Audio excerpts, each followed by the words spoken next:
Thank you very much for inviting me, for finding me, seeking me out, and for inviting me to join you here today. As we close out this CUBE conference, I've been moving around the last couple of days among the men. I am reminded that I'm old by my kids on a regular basis because of how I think. My son, who's 11, decided to show me that I'm old another way by showing me how to play baseball. And I don't feel as good as I used to. But it's my pleasure to be here with you and talk about a subject obviously very near and dear to my heart and the heart of my family members alike, and that's education. And what it's done for me and what it's done for my friends and what it failed to do for other friends. First, I want to start by saying, some of you can relate to this. I'm probably a little bit lighter in my pocket this morning after losing $100 last night at roulette. I decided I can't be a professional gambler. I better keep writing and speaking. I applaud you for focusing on K-12 education because, as you know, when you're in the classroom, that's where the action is. And specifically, it's K-6 where the action is. And that's at the first through third grade levels where students figure out if they're good at school. When they begin to learn and you see how their brain works and how they read and they learn what various letters come together to form words and words to form paragraphs. By the time they get to 4th and 6th grade, they figure out if they like school or not. And so much of the die is already passed by the time they get to 7th or 8th grade. So this is really where the action is. This is what's important. Now, the title of today's remarks is the recipe for educating Latino students: high expectations, hard work, and holding everyone accountable. I'm going to talk to you for about 30, 40 minutes, and then do 20 minutes or so of questions and answers. We have microphones set up. And then we're going to hold to the time so you can be on your way. I know you've got flights to catch. I won't be offended toward the end if you start leaving, sneaking out. I'll give you contact information. You can always reach me and you can talk privately. Anybody who wants to stick around and talk to me, I'm delighted to do so. I want to spend my time telling you some stories about how education changed my life and the lives of my family. Research in my line of work as a professional journalist in print, radio, television is not, and digitally, is not so much about statistics and studies, but more about first-hand testimony. I find educators, I find teachers and principals and school board members, and I interview them, and I get their expertise. And then I go share it with other people and draw my own conclusions.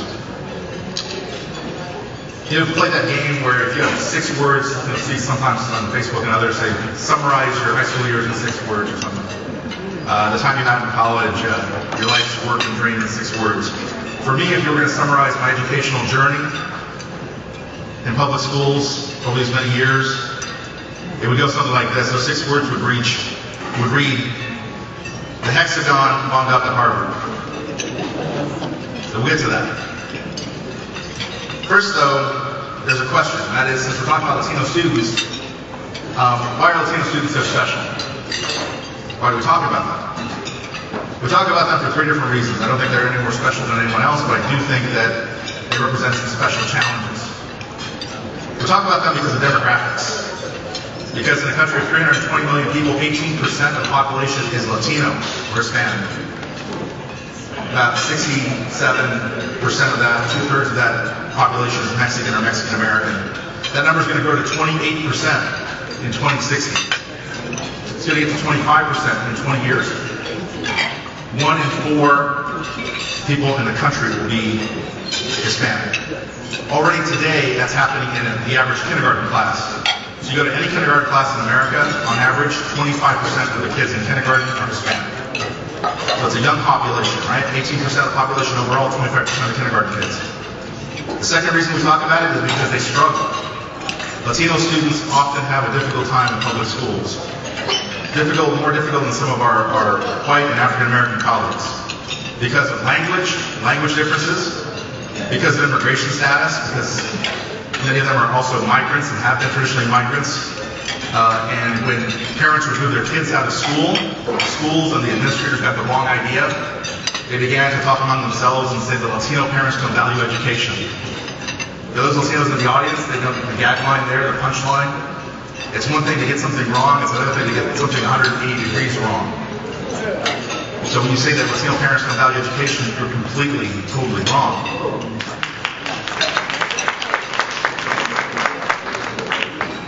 But educators developed this concern for this population in 1990, not going back a long way.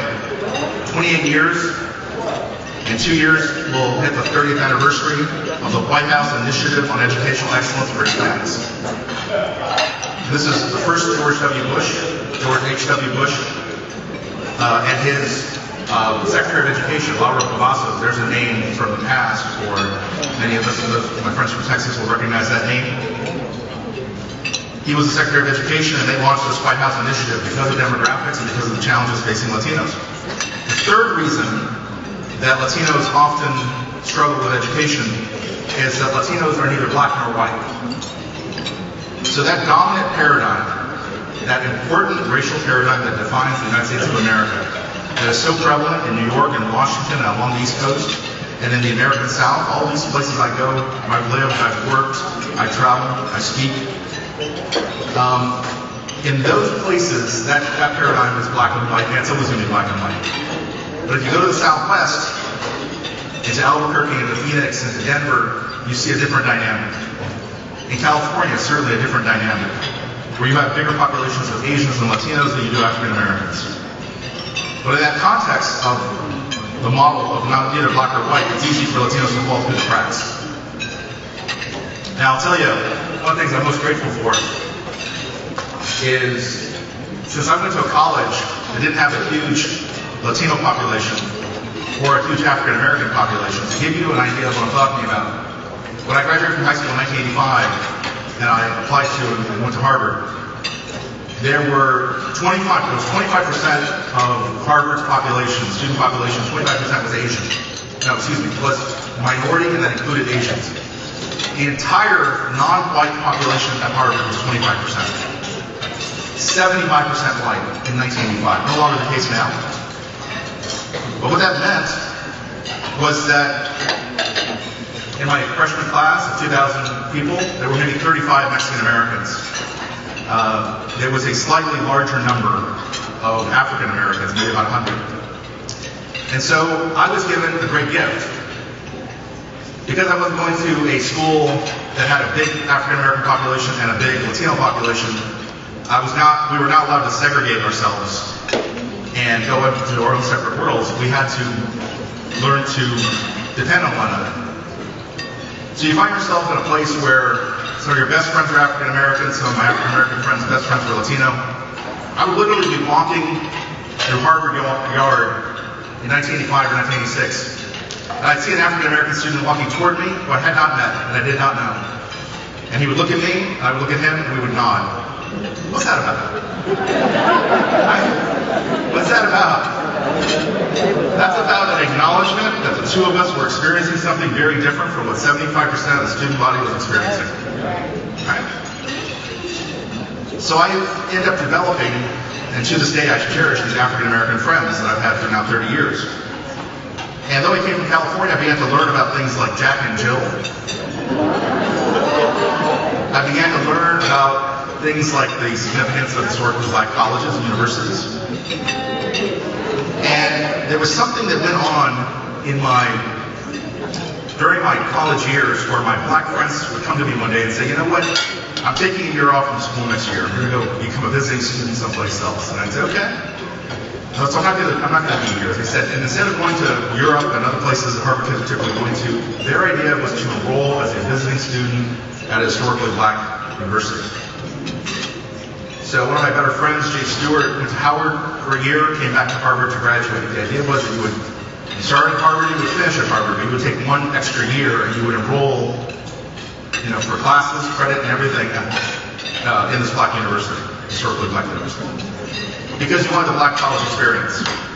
Another female friend, Jennifer Dargan, who I still love and adore to this day, went to Spelman. Somebody else went to Morehouse. So I said, this is cool, man. I want to do this. I want to do this because from the moment that I've gotten to Harvard, I've been trying to get Dean so-and-so and Dean such and such. And the president himself to bring in certain acknowledgments and accommodations, you might use that word, for the Latino population at Harvard. But those were not very fruitful conversations. Because as liberal as those people were, and they might have stood up and said, you know, I'm very liberal, I've never voted for a Republican in my entire life. As those deans and presidents, because they were at Harvard, they didn't really feel like they needed to listen to what Latino students wanted. If you don't like it, I got 100 other kids over there who'll take your spot. To this day, right now, today, if you apply to Harvard, 100 people apply, 95 get turned down. Needless to say, this can give those 5 who get accepted much leverage when you're talking to the president. I was compared to McDonald's or to Hertz. When you're number 1 in the industry, so to speak, you don't feel like you have to change. So I got frustrated, and I said, I want to do the same thing, but there's no historically Hispanic university. Where do we go? So I went home to Central California, heavily Hispanic part of the world.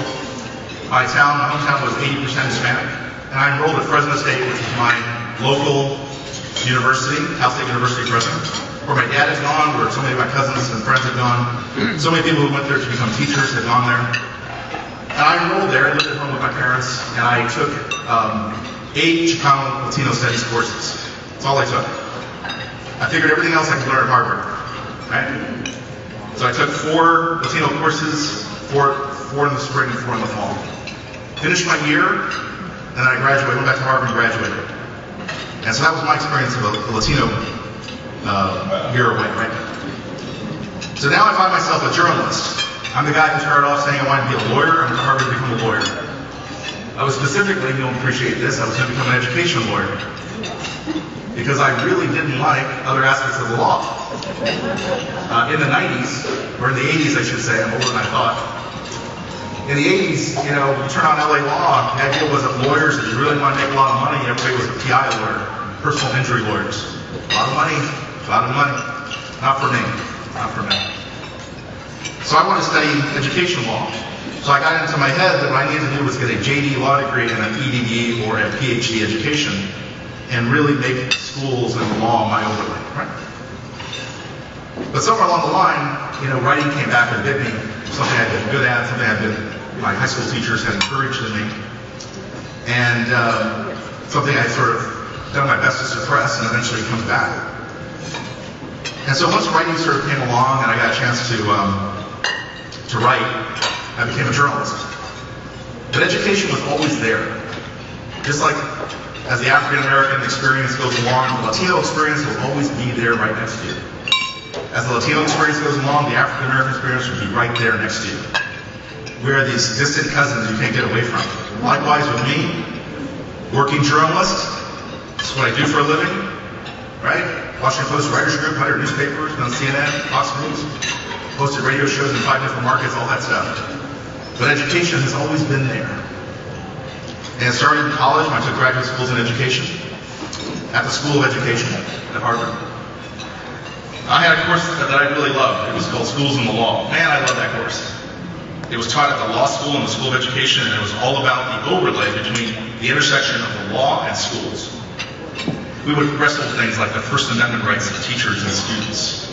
I never missed a course, right? I can't say that about all my Harvard classes. Started there. During the summer, I went to go work at the College Board one summer. I was 21 years old. I thought, what better to do than spend my 21st summer in New York City. Well, I was legal, so I went there. Some of my stories would automatically disqualify me from further consideration of the Supreme Court. Because I like beer too. I like beer too. But I remember 21 not being able to afford that many. Especially living in New York. I worked for the College Board, and my emphasis was on Latino students. When I got to graduate school, I applied and got into a PhD program in education and a law degree program, and I started teaching as a substitute teacher at the K through 12 level. That's where you learn it, man. That's where you learn it. I taught kindergarten.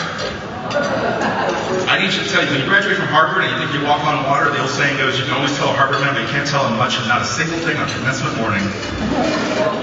You take that arrogant person that you stick him in a kindergarten classroom, and that will humble you. Because those 30 kids do not care where you went to school.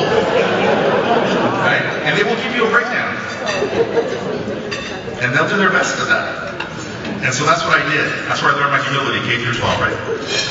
I taught every grade level. And then I got seduced by this idea of writing a book because I was a writer. I'm kind of coming up at me. 24 years old, I wrote a book about my experience in college. It's called Darker Shade of Crimson. Odyssey of a Harvard Chicago. I joked with people, yep, I wrote my memoir at 24, and since then it's been all downhill. I was writing pieces for the Los Angeles Times on my experience and education. I was trying to make sense of it all. I would speak to colleges. Once I published the book, I spoke to colleges all over the place. I would teach them more. I was using the teaching to supplement my writing career, right? To support my writing career, I was teaching to support my writing career. I went on to write for 3 different newspapers, but I was always gravitating to write about educational issues.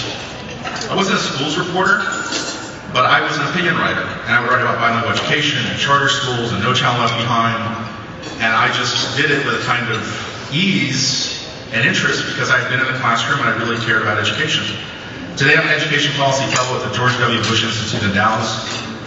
I still speak all over the country. I got a chance to be a guest lecturer at Wheaton College last year, and coming up next spring at Pepperdine I'll be teaching a course, co-teaching a course, called Personal Leadership, Ethics, and Social Justice.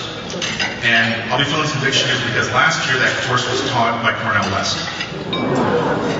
Wow. So I give speeches all over the country, I write columns and essays, I interview educators, and I think about best practices a lot. And to keep it real and to keep my feet on the ground, I have my wife who's an educator. My wife is a Montessori trained teacher, a certified language therapist. She works with kids who have dyslexia. She knows all about kids who have dyslexia and all about reading differences, right? This was an odd couple from the beginning because this was not my experience in high school or in elementary school. It was not hard for me to go to school, getting good grades. As I said before, my teachers didn't really have to teach me, they only had to aim me like a rocket, and I took off. I was a self-motivated kid. But I have a lot of respect for kids who have dyslexia, and every single day they go to school, and every single day they sit in class and they don't understand. And that takes, to my mind, a lot of courage and a lot of character, and they pull it off. So I have a lot of respect for that. My wife helped teach me that. I have 3 kids, they said, who are 9, 11, and 13 years old, and they are all different kids. So my wife is dead set on this idea that we can't give them the same educational experience. So even though they all started off in Montessori preschool and in elementary school, my son shocked my wife recently, just a couple months ago, when literally, I think maybe a month before school, he comes to her and says, I want to go to public school. So we enrolled him at a local public school, 6th, 7th, and 8th grade. He's in junior high school. And my daughters, who are very different, they're enjoying the experience at a charter school that has a homeschool component. So 3 days a week at the brick and mortar school and 2 days a week at home with my wife teaching them in a makeshift classroom that my wife created. So they're getting that personal attention from my wife. The difference there is that my son needs rules. He's like me. I was the most boring, predictable kid you'd ever want to meet. I didn't believe in rebelling against a teacher. I did what I was told. I did my homework. Easy. Right? Easy kid. And I need rules and structure. To this day, when I get hired to write an essay or something, I need a deadline. I wrote a book at 24 because I sold it in advance as a proposal, and I had at Bantam Doubleday Dell, they assigned me an editor. And the editor would breathe down my neck and say, where's my chapter? Where's my chapter? If I had been left to my own, without that, it might have taken me 10 years to write that book. I wrote it in 1 year because I had somebody breathing down my neck, right? So that's, my son's like me. He needs rules, he needs structure. So he's in public schools. I can tell you definitively, my daughters are not big on rules. My daughters, free spirits, they're going to do a lot better. They're going to function better in a homeschool setting. My son found it too much too much freedom. He needs structure. He's getting that. My family story with regard to education. I think about my grandfather on one side of the family who had a 6th grade education, a lot of wisdom. So many of you can relate to this. with your own family and stories of your grandfathers and grandmothers. He immigrated to the United States during the Mexican Revolution from Chihuahua. He came legally, I always point that out. Not sure why I have to point that out, but I point that out. You don't like, because I'm used to people attacking me. I'm used to being attacked by the right, left, and center, by Republicans and Democrats alike. And I'm happy to speak to an audience where somebody's inclined to attack me. They might bring up the fact that my grandfather was here illegally, if that were the case, and say that's why I'm sympathetic to immigrants. So my grandfather came here illegally. But no gold star for grandpa because you couldn't come illegally until much later. So I just described to you 80% of the Irish, Italian, and German immigrants in America in our history. So no gold star for my grandfather or yours. On my grandmother's, the other side, my grandmother's side, she grew up and was raised in a place called Yorktown, Texas. And she had a one-room schoolroom class like the Waltons.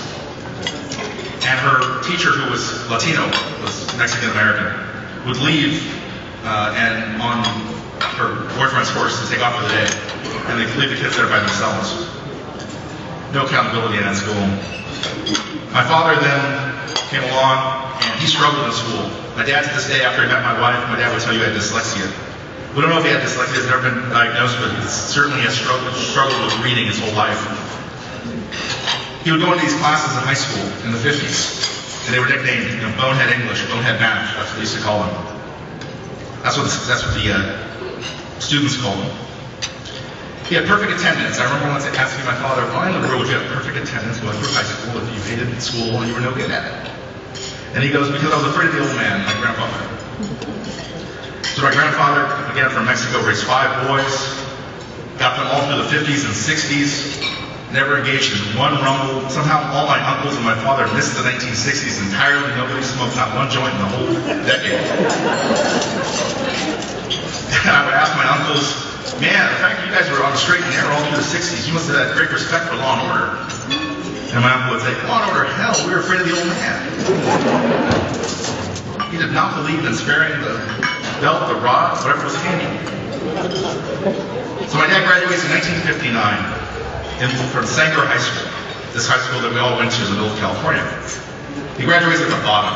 As he defined it, he says, I was 3 from the bottom. He says, there were 2 Okies dumber than me. That's the way he put it. My mother graduates in 1962 from Sanger High School. She takes typing, business, math classes. For that generation, hitting the lottery was coming out of the fields and being able to work in an air-conditioned office. As long as you could work in air conditioning, you made it. So my mom says I'll be a secretary. She graduates in the middle of her class in 1962, right in the middle. My sister in 1989 graduates near the top of her class, maybe on the top of 10. She goes to UC Santa Barbara, and now she has done very well in the field of human resources for 30 years, 20 years. My brother in 1990, Sanger High School, went to UC Berkeley, and now he's in the Hollywood space and entertainment and promotion. That's what he loves to do. For me, I graduated in 1985, top of my class valedictorian. On my high school transcript, I had 96 A's and 22 A pluses. This is a sign of a born kid. You're not going to see these stories about Steven Spielberg and others who are creative geniuses, right? They always struggled in school, but then I go off and I became Steven Spielberg. I'm the kind of guy who goes to work for Steven Spielberg. I don't have that kind of creative genius. I just follow the rules. I applied to 5 colleges when I went to college. As a high school senior, I applied to Berkeley, Stanford, Princeton, Yale, and Harvard. Got into all 5, and I chose to go Harvard. So I'm often asked, how do you get there? You deal with kids every single day. How do you get there where you can have more kids living this kind of experience and really sort of running this game, this educational game at the K-12 level? I'm tempted to say, it's like the old joke, how do you get to Carnegie Hall? Practice, practice, practice. You have to work your ass off. You have to work your ass off. My mom would tell me oftentimes she'd come in at midnight, she'd get up to go to the restroom or something, come up and she'd see a light on in my room. When I was in high school, she'd come over and I was asleep on the desk, on a book. And she'd get me in the bed and say, okay, I had 5 hours of homework every night, right? Because I was taking all AP courses. And one teacher didn't really care what the other teacher was giving me. 5 AP courses, 5 hours of homework. Every single night. That was my job. That's what I did. 4 years. And that's how you get to run the game. That's how you get to go to Harvard. That's how it works. There's no shortcut. I'm tempted to say that.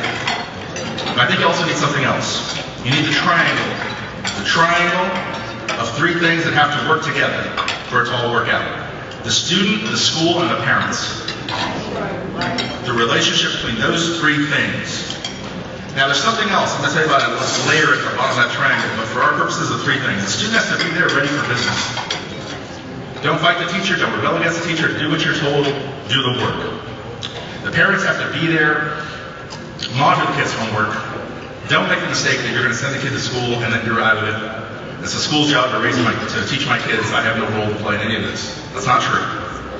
And the schools, stop fighting with the parents. Stop making the parents have to be the bad guy. Stop trying to duck accountability. Every time something goes wrong, you point to the parent. And you say, black parents don't value education. Latino parents don't value education. And you say that because it lets you off the hook. Where it gets really interesting is when you have the administrators and the teachers and the school board members who are saying that are also people of color. Oh, that gets good, right? When you get African Americans who've broken into that arena, and you get Latinos who've broken into that arena, and they then pick up the same prejudiced stereotype of low expectations that used to be the sole domain of white administrators, then we got a problem. Because you have black administrators telling black kids they don't learn because their black parents don't have education. So it was a damn lie when white people said it. It's still a damn lie, and I don't care that a new group of people are saying it. So everybody has to work in concert, though. Everybody has to pull their own weight. Student, parents, school. At the bottom, that layer I talked about, the peer group. When I speak to college students, sometimes I'll say, you have some big decisions ahead of you.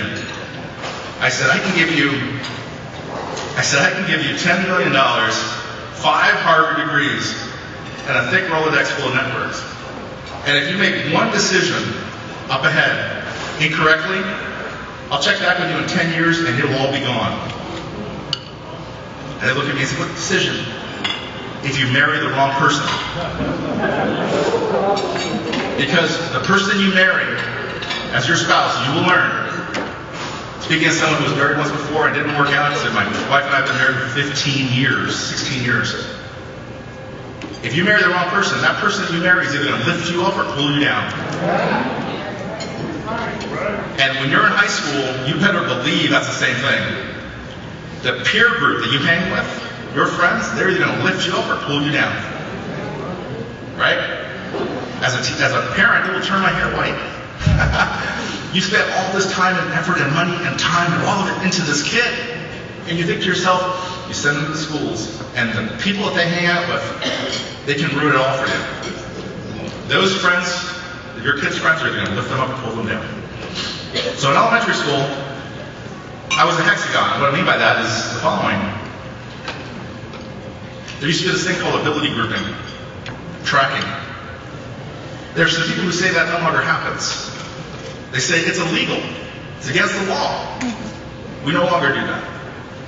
Those are the same people who say there's no such thing as media bias. Those are the same friends I have who are cops who swear to me there's no such thing as racial profiling. Because it's illegal. It's illegal.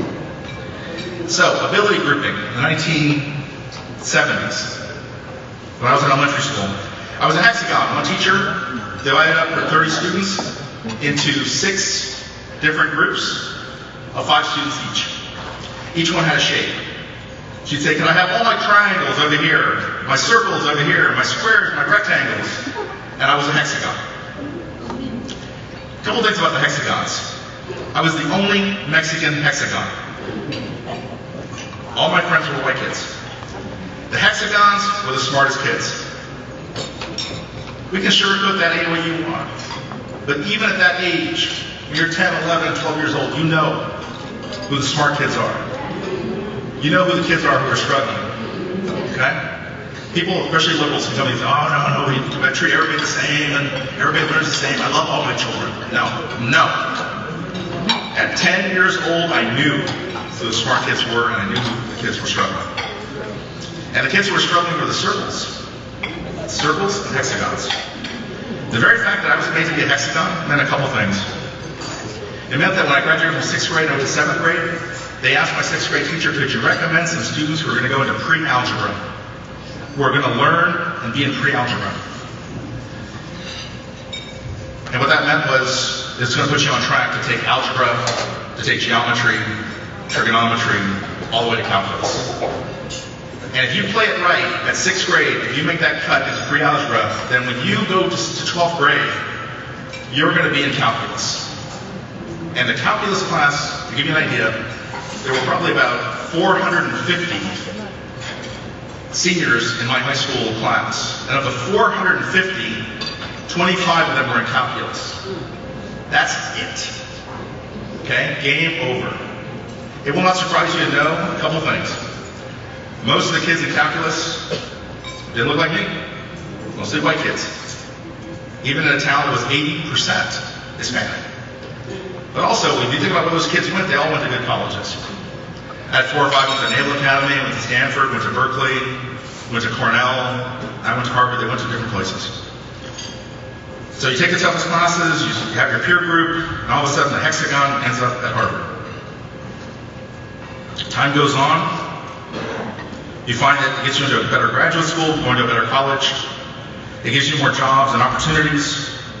Show me a successful person who has advanced degrees, who does well, who makes a comfortable living, who's been called a success. They have a title next to their name. There's still things they want to do in their life. They'd like to write a book one day, and go out to the lecture circuit, do other things. You're in a position to do those things if everything else fell in line. If you were a circle versus a hexagon, or a hexagon versus a circle. So now I get to the point as I begin to wrap up, where I gotta be honest with you. I'm pretty clear on the role played in the educational system between teachers and principals and assistant superintendents and superintendents. But even though I've been writing about education for 30 years, I've long been hazing on the role played by school board members. I know that according to the book, you approve policy, hire and supervise the superintendent, right? And you approve contracts. But what is left unproven is the degree to which school board members, if they're in the right frame of mind, whether they can really impact that educational product. We don't know that yet. Because why? Because it depends on the school, it depends on the student and the parents, and it depends on the individual school board member. Now, I got this lesson in 2003. I was in Dallas, the Dallas Morning News, and I was covering politics of Politica. And I got an opportunity to go give a speech in San Diego, where I now live. And I started talking about No Child Left Behind and other things, and about accountability and testing and the like. And this was a group of mostly Latino school board members from the Southwest. So during the Q&A, my wife is there watching this. They start firing away questions at me. They're just coming at me very aggressively. The thing that was significant was not a single one of their questions had to do with education. Every one of the questions coming from the school board members had to do with politics. La politica. They talked to me about Bush, the Iraq War, about No Child Left Behind as it relates to politics, about Democrats and Republicans and who's going to win the House in the next election. My wife turns to me and says, as an educator, I'm struck that these people know a lot about politics, but they don't know a lot about education. Interesting, right? My wife calls them out. I thought about that. Here's a joke. We were out to dinner once in Dallas with a school board member who's a dear friend. But he was talking about Montessori education. And he said, most parents, he's a school board member, mind you. He goes, most parents don't know much about Montessori. They just think it's the rantings of this crazy French lady. My wife is horrified because Maria Montessori was not French. She was Italian. Right? My friend's a school board member. He has a law degree. Smart guy. Doesn't know Maria Montessori was Italian. Right?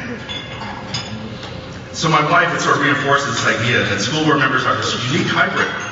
You know how sheriffs, I used to cover when I was in Arizona working for the Republic, I covered Sheriff Joe Arpaio. Sheriffs are half politician, half cop. When you're a district attorney, you're half lawyer, half politician. You're a hybrid. School board members are also a hybrid. You're half educator, half politician, because you have to run for these seats. So, as an exercise, I don't want physically to have you do this. I want you mentally to divide up into two groups. Don't get up and move it. We're going to divide up into two groups. Some of you think about why you're here, why you have this job you have.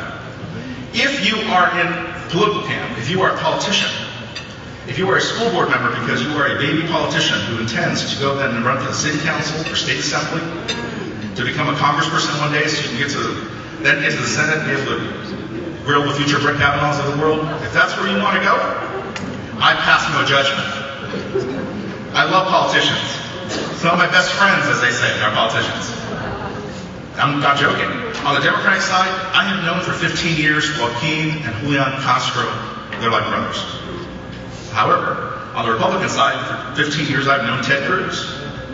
I consider both of these groups to be my friends. I don't pass any judgment if you're a politician. This isn't a slam on you. But we need to be clear on something here. We need to be able to separate the politicians from the educators.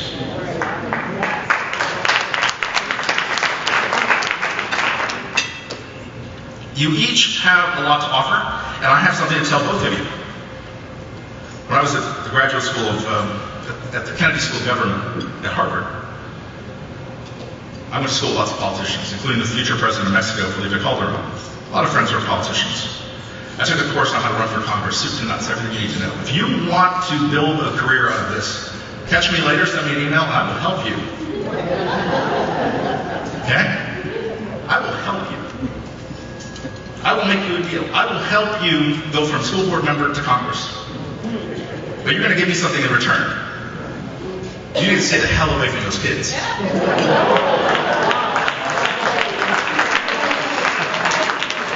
It's a trade-off. Fair is fair. You'll get something for nothing, okay?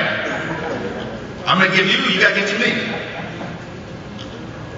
And what that means is, if you're a Democrat and you were against No Child Left Behind because the Democratic Party said you were against No Child Left Behind, but the NAACP and the National Council of La Raza were both in favor of No Child Left Behind, there was an interesting split there. In the black community, the NAACP was in favor of No Child Left Behind and the Congressional Black Caucus was against it. Why? The politicians versus the advocates and the activists. There was some provision of No Child Left Behind that said the following. Schools have to desegregate the data. They have to aggregate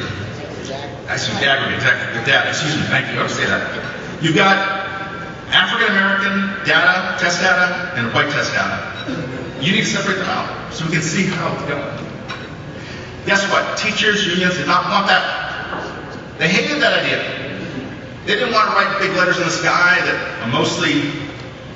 a system made up of mostly white teachers, teachers' unions that are 80% white, were disenfranchising black students. Those teachers would have to go downstairs and turn in their liberal card. But I'm a liberal. I've never voted for a Republican my whole life. I'm one of the 2% of Americans who voted for Walter Mondale in 1984. Whatever the test is.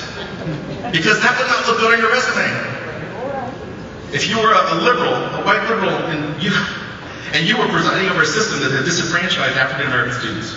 So they had no interest in breaking up the data. No Child Left Behind said they'd break up the data. So where did the black community come down? NAACP in favor of No Child Left Behind. Congressional Black Caucus against.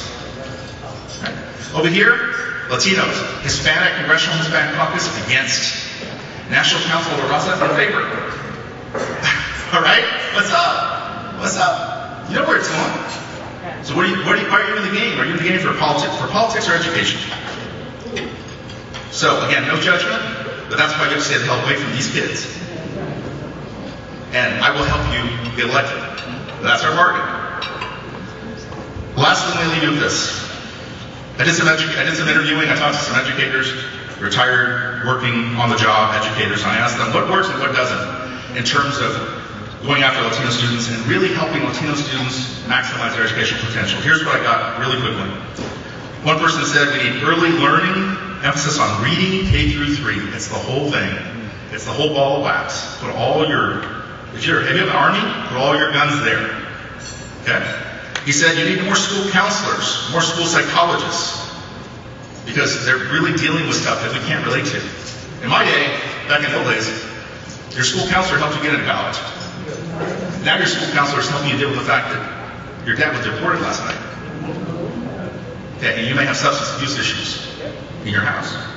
Lastly, he said you need qualified teachers, well-trained teachers with the newest skills who do not just say, hey, I made it, I'm union, I have tenure, back off me. But rather who are willing to constantly learn. I asked another person, give me 3. He said, teacher, student, parent relationship, most important thing. Everybody on respect. Everybody has to respect each other. Okay. He says better communication. He goes, I'm struck by the fact that there are so many people who teach in our public schools who cannot communicate. I'm not shattered by that because I was taught by people at Harvard who had PhDs and they couldn't communicate either. I'm not kidding. I had friends, I had professors at Harvard who had PhDs, who got tenure 25, had written books that won awards, who had PhDs from Oxford. And I show up to class Tuesday at 10 a.m. and he opens his mouth and he couldn't get it out. You all have people like this. You went to graduate school, you went to college, you know. You had some teachers who were really good teachers and you had some really bad ones.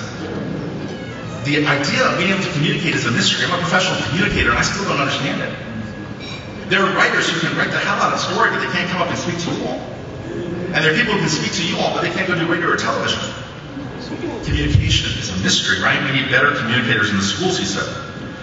Lastly, he said, we change the way we think about education. Pay teachers more, he says, but also demand more in return in terms of accountability and have banks give them like 1% loans to get homes and the like. The whole society has to say education is important. Finally, I spoke to the last person.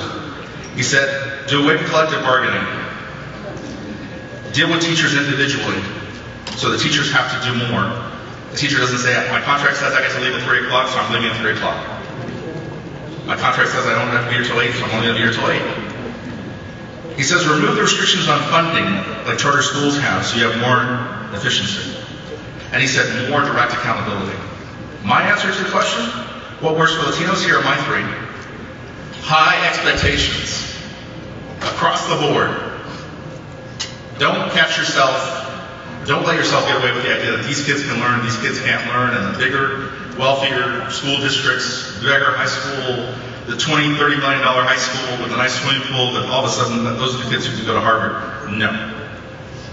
All these kids can go to schools like that.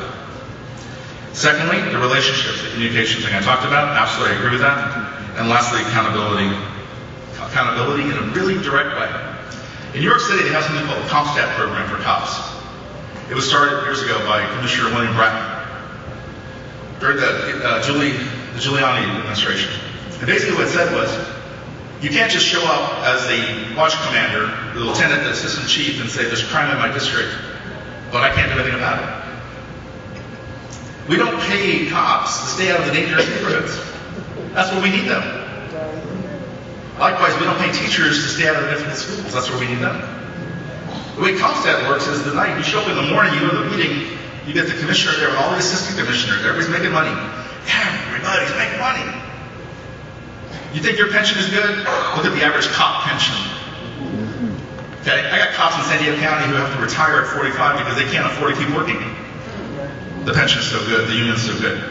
And they put everybody's making money, and they put the CompStat up and they say, there were crimes last night, these were the crimes that were committed in these areas. Who's in charge? And they put the guy on the spot, how are you going to fix it? That's accountability. We need to do that in our public schools. Everybody's accountable. No more excuses.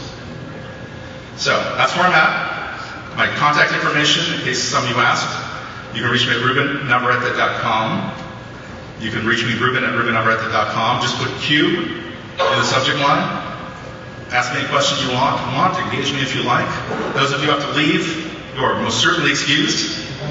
Those of you who want to stick around and ask me some questions in this Q&A, I appreciate that. Thank you for letting me go on a little bit. This is a subject that I speak about from the heart, and I care a great deal about it. I care a great deal about all of you because you have made this subject your passion and your mission. Thank you very much.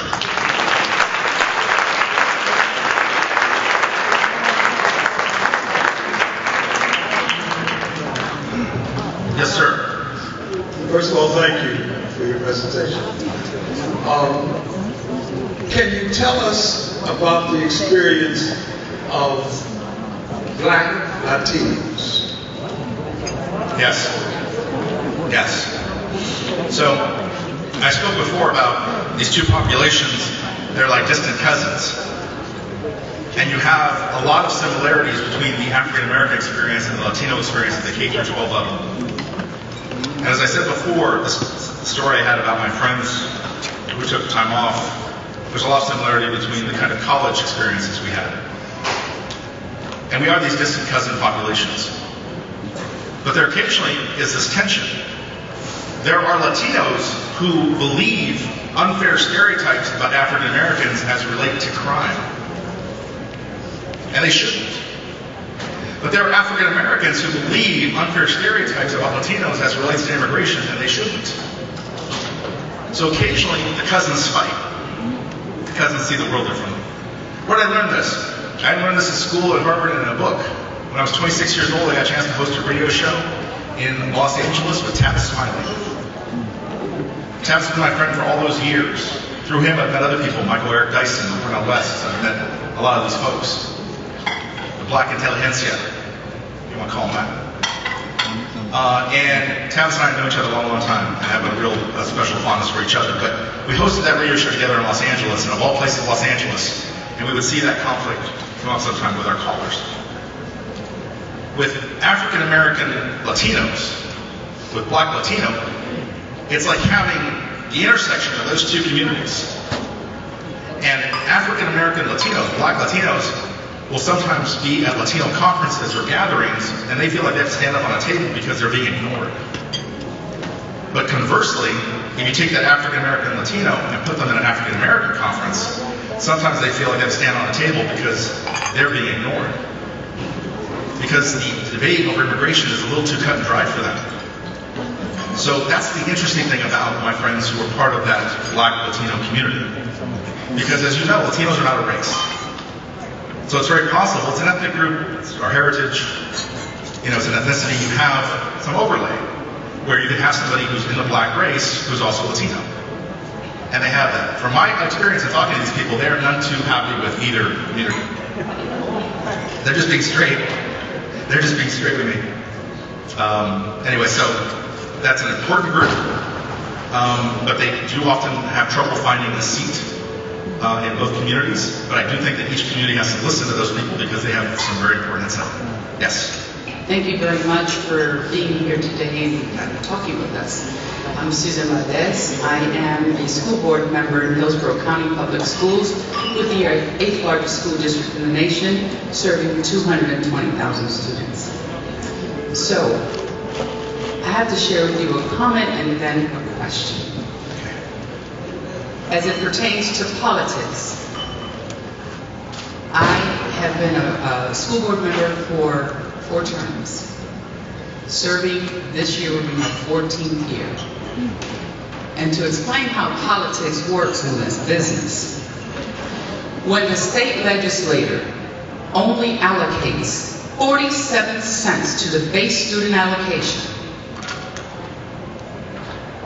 they're doing school districts wrong. So, it's time for leadership. So that's when you have to step out of your school board member zone, comfort zone, because I'm comfortable. I know what I got in my community. I'm proud to say that in my district, my single member district, right, I have no DRF schools. So that shows, and I didn't say that when I was first elected to my seat. So I apologize that your experience with school board members have been politics and this and that and Bush and they're the wrong person for the position. You have to have the heart, y hay que tener gana. Yeah. to go out there and do the work. Yeah. So I Let am, me ask you, I am running for the state So- legislator so that then, Right, so let me ask you a question. Let me ask you a question. absolutely. Could you relate firsthand, when I drew out that caricature, that drawing, that portrait of the people I spoke to in San Diego that year, could you relate to what I was saying? In other words, do you know any school board members who fit the bill? Absolutely. Okay. Absolutely. But then that's where the politics comes in. Right. Because that's when the community has to stand up and vote them out. Because if they're not good for kids, why are we anointing for those people to continue to perpetuate and continue to be elected to positions going to impact our communities negatively? So what I say to that, all politics is local. Handle your business in your hometown. Right. But elect Well, let me give you the folks that, but my question is, Yeah, please get to that because for we're those leaving, so I wanna make sure I- individuals that, because we heard earlier today that we have a lot of teachers, but we do not have educators. How do you change the hearts of these teachers Right. to be able to become those educators to Right. lift our black and brown students up where they need to be? Right. That's the root of the problem. So when I put that question to administrators, I got various answers. That's where the conversation came in about collective bargaining, about the contracts for teachers, demanding more of teachers, more flexibility in funding, paying teachers more, but in return getting more accountability. It's up to the principals and who they hire and who they promote to really ride herd on those teachers to make sure that the teachers deliver. I have a story about the interlay between politics and education. When Barack Obama became president, he made, I thought, a very good decision in choosing Arne Duncan to be his Secretary of Education. Duncan had a lot of enemies from Chicago, from the teachers' unions, who had never forgiven him for what he had done in Chicago. And they came forward with a concept modeled on No Child Left Behind. The concept is called Race to the Top. And they offered states a lot of money. They offered California $700 million in funding. And it was sort of like, instead of the stick of No Child Left Behind, it's a carrot. But the accountability was the same. Now, if you understand the Barack Obama administration, if you understand what those 8 years were about, you know that in Barack Obama you had a president who did not take for granted that all kids were getting the same education. If you read his book, his first book, it became clear that even when before he got into politics, he could see that education was where a lot of African Americans were being shortchanged. So when he and Duncan came forward with the money, they offered California $700 million. And there's a woman there who's a Democrat. Her name is Gloria Romero. Okay? Gloria Romero. Right, state senator from Los Angeles area. She says, we got to get the money. We got to find a way to get the $700 million. She goes to the Latino caucus. So these are the Latino legislators in Sacramento who are, again, the politicians who supposedly have my back, supposedly look out for me. If I get deported in one of Trump's raids and I'm on the way to the border, I got one phone call, I should call them. I'm not going to call them. Okay.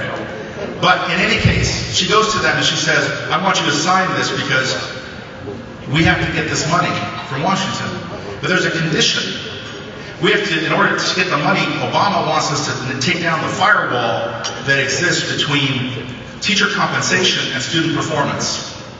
That firewall is there because of the California Teachers Association, the CTA. In California, in that deep blue state, it's a powerful state for unions. The #1 union in that state, in terms of the ability to squeeze legislators' heads until they explode like a melon, is the CTA. The CTA is the most powerful union in the state of California, more than cops and fire and anybody else.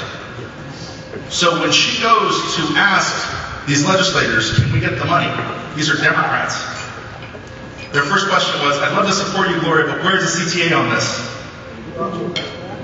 In other words, they have my huevos in a lockbox over there, and I can't get them out because the teachers' unions will run something against me, and I have no guts.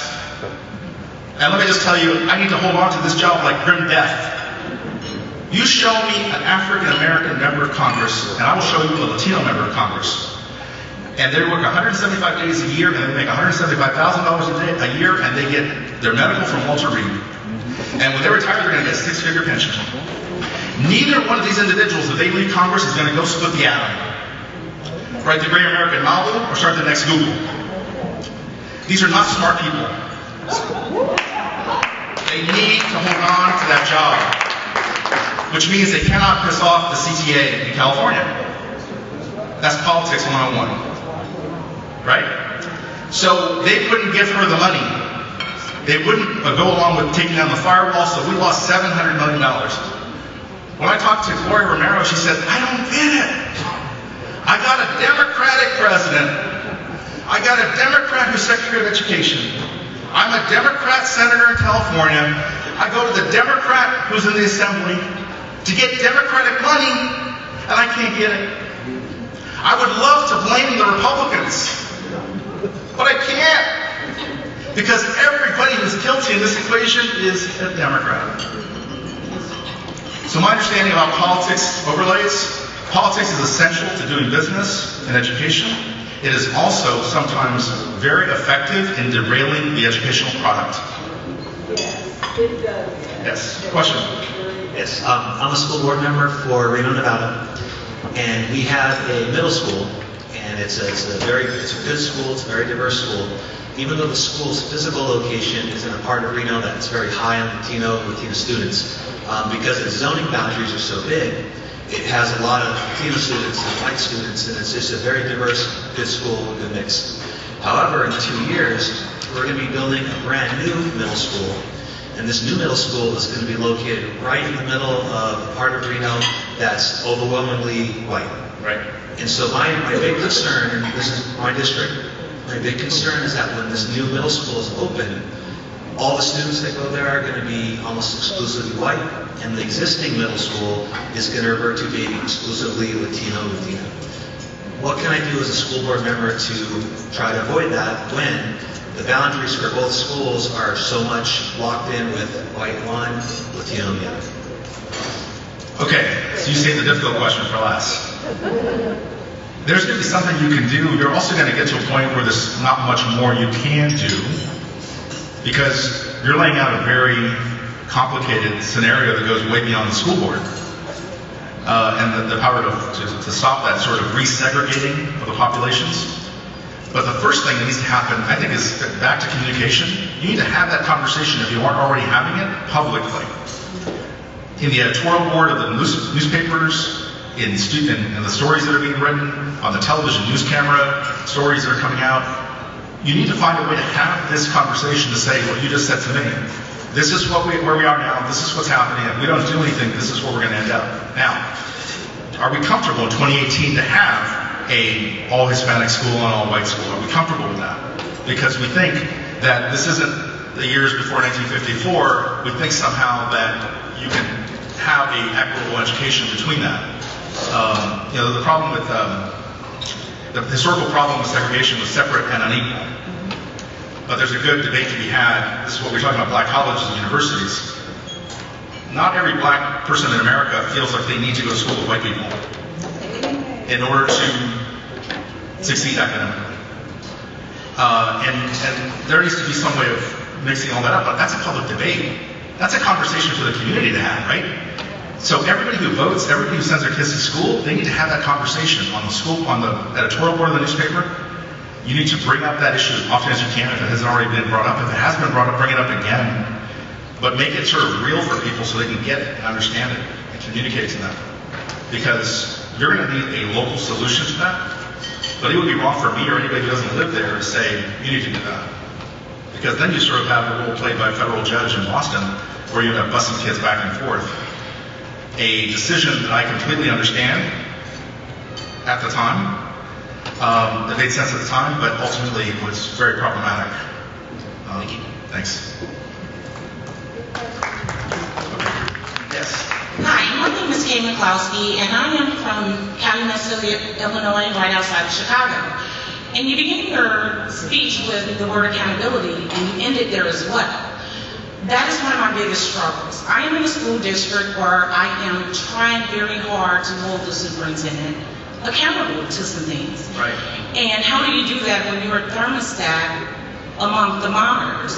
Even though things are in black and white, we're rating him here, even though his contract says, according to academic performance, he should be rated here. And as long as he has, and I've learned this in my year, and I want to make sure I'm doing everything that I can to improve the education for our children, because I happen to be one person who don't necessarily believe that racism is the greatest divide in America. I honestly believe education is. If you're educated, you understand that racism is an issue, and you know how to work around it. Right. I have, and many of us in this room have. However, how do you hold a superintendent accountable when he has such a strong relationship with at least 4 people on your board, to the point where they can no longer be objective? And then when you're asking for things that should be a given, such as, I was a school board member for 6 months, asked for a copy of his contract, and they all stopped speaking to me. Thank God, I don't care. Right. Right. But how do I get around that? I am in the process of getting the community involved, and I do know that until we get new people elected to make the best change, because I can want to do right all I want until I have people who want to do right with me, it's null and void. But what are some other things that I can do as one individual or 2 individuals to make sure that we're making positive change for our community? Good question. Okay. So in terms of your school district, are we talking about a district that's largely African American? And Latino. And Latino. And the school board members that are the 4 that rubber stamp everything the superintendent wants, are they African American or Latino? They're African American. Okay. And the school district superintendent is what color? African American. Oh, it just great. gets better. It gets great. Yeah. So we live in a complicated world. Yeah. With one whole school district, which I feel with one school district and the amount of funding that we receive, we should be doing a lot better than what we are. Yeah. You know what's at least valuable, and I think we're all there, is just understanding how different the scenario is in 2018 than it would have been in 1968. In 1967, when CUBE was founded, 51 years ago. The fact that then you would not have had the scenario, you would have had a mostly white school board and a white superintendent dealing with a mostly non-white population, and you'd have that whole dynamic. Now you have a whole different, more complicated dynamic. Now just understanding that is helpful, because it's a complicated world, right? And it teaches you that people who you think are your friends may not always be your friends. In this case, though, if I'm a superintendent, I've done the smart thing, right? Because we've made those 4 allies. It's a 7-person board. 7-person board? Absolutely, yes. Okay, so he has 4 votes, he has a majority. And every superintendent wants what we all want. I mean, these poor people move around every 3 or 4 years and get fired 3 or 4 years, right? He says, if I get fired one more time and I have to sell our house one more time, my wife will leave me. She will leave me, okay? So they want longevity. They don't have tenure, and so they're scared and they want to keep their jobs. So what they do is they do what this one did. They learn politics and they make friends with the 4 who will protect them no matter what. You only have 2 different ways to go on this, right? You either continue to play the outsider role, which is probably where I would be. That's where I am. And that's constantly criticizing them in public. You're on school board member meetings. You're like throwing, Okay, so that would be me. Yeah. So you and I would have lunch alone, right? Okay. Or you try to win over one of the 4. You're never going to win over all 4, but one of the 4. You try to find the weak vote there. I've done that. If you look at today, this is what happened this week in Washington. You got to go find me the Jeff Flake. You got to find me the one Republican who might go soft at the last minute because he's cornered in an elevator, right? You need to find the person you can peel off, and the only other way to do it is to ultimately try to remove them. And now that's difficult for you because they're your colleagues, but there has to be a movement afoot to vote those school members out to bring in somebody who's more in line with the accountability. And I'm working on that as well.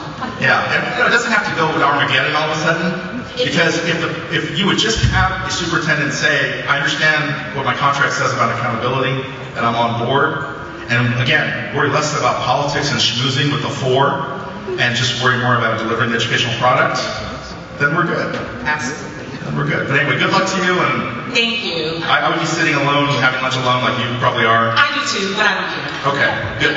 We have the last picture here. Yes. Okay.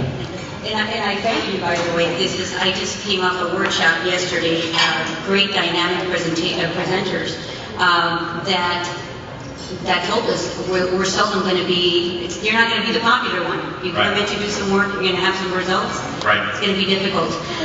Lydia Hernandez, Cartwright School District, I'm on the west side of Phoenix, and my question, I've been listening, sitting back listening, taking in the discussion, especially around Latinos and communities of color, board members, politics, the educators and the politicians.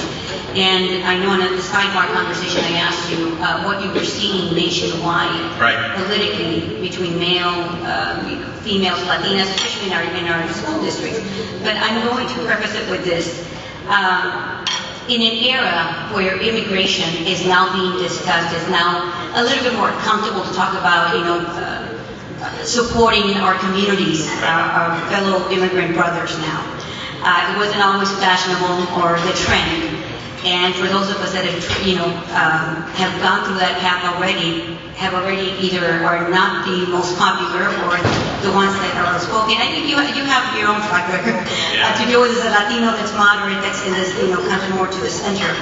But around the nation, I am seeing, and maybe it's the times, the millennials, I want to ask, what are you seeing in terms of politically, because we have, I'm just going to focus in Maricopa County, Arizona.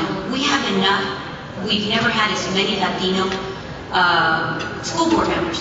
We have right now what it takes to change public policy and policy for the school districts, but it's not taking place. Here's what I wish. Yeah, no, here's how to answer that. What I see in the Latino community across the country, 18% of the population, is a lot of division within the community, a real sense that we don't know where we're headed. There again are parallels with the African American community, because you have in both the African American and Latino communities a mixed bag where it's undeniable that our kids are going to have better educational opportunities to go to better colleges than our grandparents could ever have hoped to go to. So if you want to tell the story that way, there's been really significant progress in both communities. But there's another part of that story. There's also that other layer of students, African American and Latino students, who are not part of that, who are dumped into special education courses for discipline reasons, who are disciplined at different levels, and unfairly so. Those who are treated low expectations and channeled into different courses where they're never going to go to college. So, and those who are just written off by the school district, shortchanged by the district, right? So you have that mixed bag, and it's very confusing because for Latinos and African Americans, these are the best of times and the worst of times. This is the Dickens era, right? It's difficult to get your head around whether we should be optimistic or pessimistic about it. But I do see in the Latino community a lot of division. I see a lot of sense of people who've broken through, who get to the right districts, who buy an expensive home, who live in a mostly white neighborhood, who send their kids to a good district, not worrying too much about the Latinos on the other part of town. North Phoenix versus South Phoenix. Those are two different worlds. I lived in Phoenix for 2 years, and it's like Mars and Venus. So you have, I think, that problem. And what both populations need to do, they have to realize if education is important to them across the board, then, it's like what Dr. King used to say about injustice anywhere is a threat to justice everywhere. This idea somehow that we can just be satisfied with half a loaf, and only the bright kids who have money, who are going to private schools and are going to go to Harvard and Yale. You're always going to have African American and Latino kids who go to Harvard, Yale, and Princeton. You're always going to have that. But that's not a barometer. That doesn't tell you how good we're doing by those populations, how we're doing right by them, right? So I think each population needs to take hold of that, take stock of that, and just commit themselves to caring about how the other half is doing. And that'll be a great start. And just to that, I don't know how much of that is a new way of thinking or millennials coming in. I'm still grappling, trying to understand whether that's a dynamic or not. But don't think for a minute that we're getting these folks into public office. But the agenda has somewhat changed, and it's more of a stepping stone. Yeah. And I'm seeing the confrontation between male Latinos, female Latinos, like especially when it comes to leadership roles. Well, think about what the story that was told, and this is how we can end it. In terms of African American superintendent, mostly African American board, still disenfranchising the African American student population. Anybody who told us as Latinos that we were going to be much better off if you could just get Latinos on the school board, if you could just get a Latino superintendent, if you could just get a Latino mayor of the city of Los Angeles, or of Dallas, Texas, or Phoenix, and if you could just get a Latino governor of the state of California, Texas, that all of a sudden it's going to be a toda madre. Okay? That's not true. And for 30 years, I think we've been under the delusion of that. And we've seen in the African American community and the Latino community, the ranks of Latino and African American elected officials has grown. Okay? And it has not benefited our community. We're not getting any better. We're not moving the needle. All we're doing is ensuring that more Latinos and African Americans are elected to Congress so they don't have to work for a living. So we're feeding like 20 people at a time, right?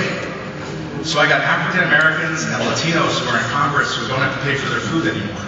They haven't paid for a meal since '83, okay? And they're not benefiting our community. They're not moving the needle. But we can convince ourselves that we will get much better if we could just take 25 members of the CBC and turn it to 50. Man, if we get an African American Speaker of the House, no. If we get a Latino Speaker of the House, no. We have to really finally put that to rest. And I think there was a time back in the day when we thought that, but we were wrong. Thank you very much.